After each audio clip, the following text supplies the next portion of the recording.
So one of the things folks have been asking about in the comments is the Anthem AVM90. So it just shipped. As I've been reading, it's basically arriving to customers for the first time. Anthem updated their webpage for it. Really nice looking webpage with new information and so on. So folks have been very excited for that unit to come out for a while. I think the original pre-orders, or people have had orders literally for a year. And now it's finally landing. So there were some questions posed like, what do I think about the AVM90, particularly since here I have the AVM70? Am I going to consider getting an AVM90? Like, well, so if you want Jeremy to get an AVM90, you better write some very long justification letters for my wife and the finance committee about why I need to go spend twice as much to replace a processor that I literally bought 6 months ago. So probably not anytime soon am I gonna be buying an AVM90 for myself. But hey, help me out. maybe all you folks can compel the upgrade. Or if you've added up offline the amount of money that I've spent in the last 4 months for Home Theater 2.0 already and beyond now, yeah, probably not. Probably no AVM90. Is it awesome? So, I mean, I can talk about it, sure. Based on my experience with the AVM70, I think I can kind of interpolate some thoughts or some conjecture anyway about what I would think about the AVM90.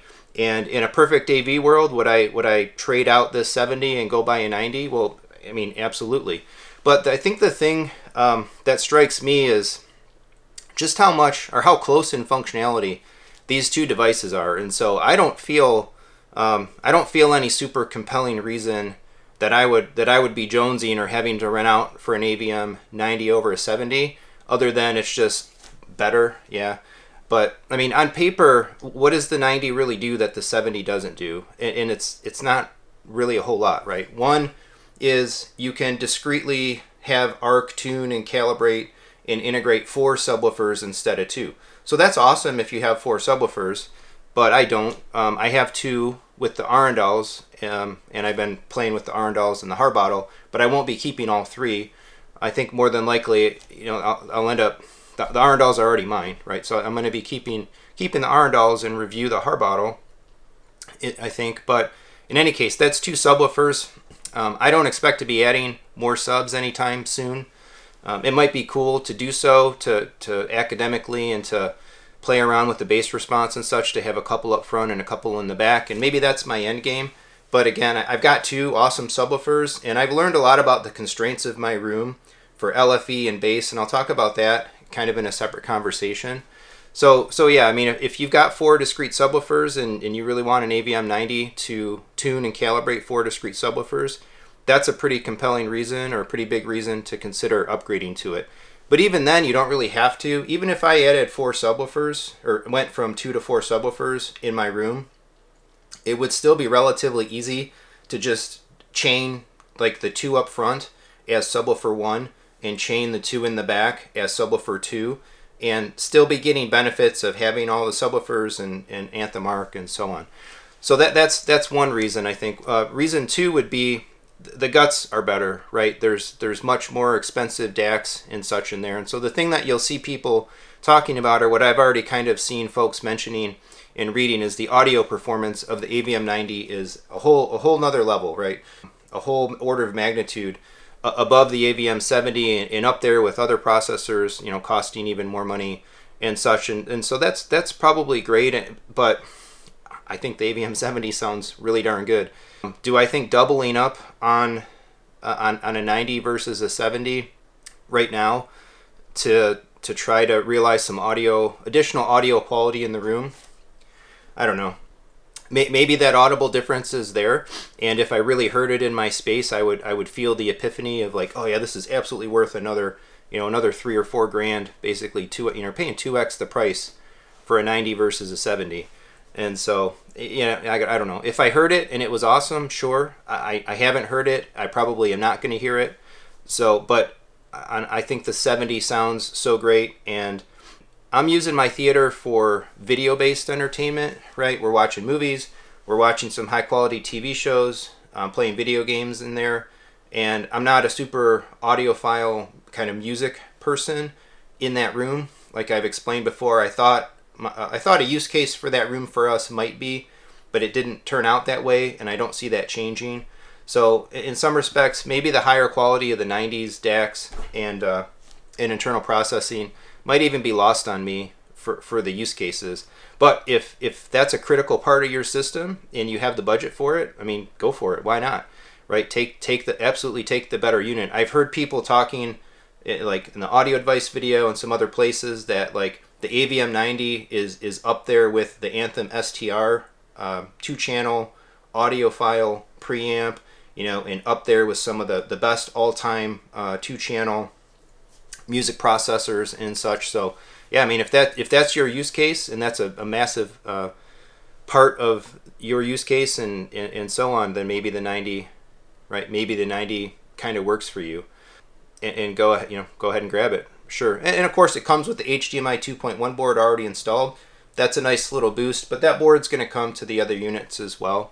So, I think the AVM70 provides like the AVM70 is the 90's own worst enemy in some respects. And I'm kind of surprised that these units are as close as they are.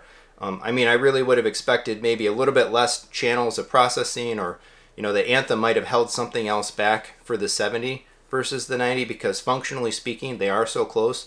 You're talking like same software, same ARC capabilities, same menus, just there's so much stuff that's the same, and the differentiation factors are really focused on a couple of specific things. And maybe for a person's use case or for a person's system, it's a no-brainer, or for their budget too, right? It's just a no-brainer. And again, cost no option. Would I have bought an AVM90 versus an AVM70? Had they been available? Oh, 100%. There's like absolutely no reason that I wouldn't have done that if it fit within everything else that I was doing. But I think the 70 is a killer unit, and I feel that I didn't shortchange my system in any way, or I didn't like diminish something or fall short of some lofty goal in having bought and being happy and fully content with the AVM70 versus feeling any kind of a pull to spend more money on a 90. The thing about this hobby, right, is there's so many things that you can buy, right? We're talking all the different pieces that make up a system: sources, processing, amplifiers, speakers, screens, projectors, seating, all this stuff, right? And setting up these theaters is a fairly expensive endeavor, and you got to pick and choose sometimes. So if I were sitting with an extra $3,500, $4,000 burning a hole in my pocket that had to be spent on home theater equipment, I still think there's other stuff, for me personally anyway, that I would buy before I would go back to the shop and say, hey,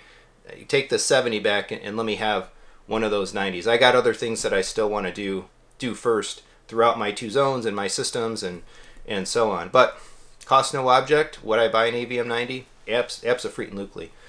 That didn't sound right.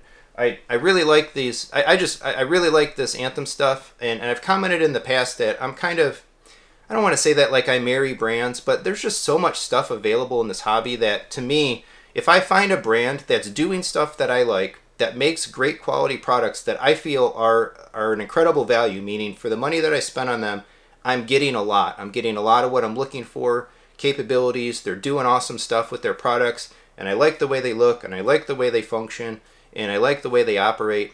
I'm kind of content to like stick with that. So Focal speakers, I really like Focal speakers after the Home Theater 2.1, and I've just stuck with them. It just makes it easy. And Anthem, I think, is going to be another one of those brands that I will probably use for quite a while. There's just so much that I like about what they're doing with the devices from an engineering and product perspective, the way they work, the interfaces and the capabilities, the workflows and ease of use, and then, of course, the quality of the results of using it for all the things that I'm doing, for driving the theater, for the Zone 2 stuff, for its audio capabilities, and so on. So yeah, I mean, I would expect to be defaulting to Anthem for a while. And I chose the brand for a lot of reasons based on research that I did. I looked at other stuff. I looked at monoprices. I looked at Arcam. I looked at the audio control and a couple of the other like Dirac-based ones. And I felt that the AVM70 at like $3,700 was an incredible value, and particularly with the last software upgrade, and these new Arc Genesis features, I feel very strongly about that choice. Like, it was a really, really good one. And so, yeah, I would be intent to stick with them for a good long while. And if circumstances push me into a 90, you know, down the road or a couple years, I go ahead and get a couple more subs and say, all right, I've got some money to spend and everything else in the system is pretty stable, haven't bought anything in a while. Yeah, let's go to the 90 or the 91 or whatever the equivalent is and put some more subwoofers in. That's longer in the end game. And I got an interesting concept I think I'm going to do in a future vlog as well. In any case, AVM90, absolutely go buy one. I'm probably not going to get my hands on one, but I'm excited as anybody to read about the experiences of folks that do have them, using them, and I'm sure it's an awesome unit. But don't shed a tear for yourself if you have a 70. You've got an awesome, or an MRX receiver for that matter. I think this entire line of kit is just aces. So yeah, be happy with the one that you can achieve for your system.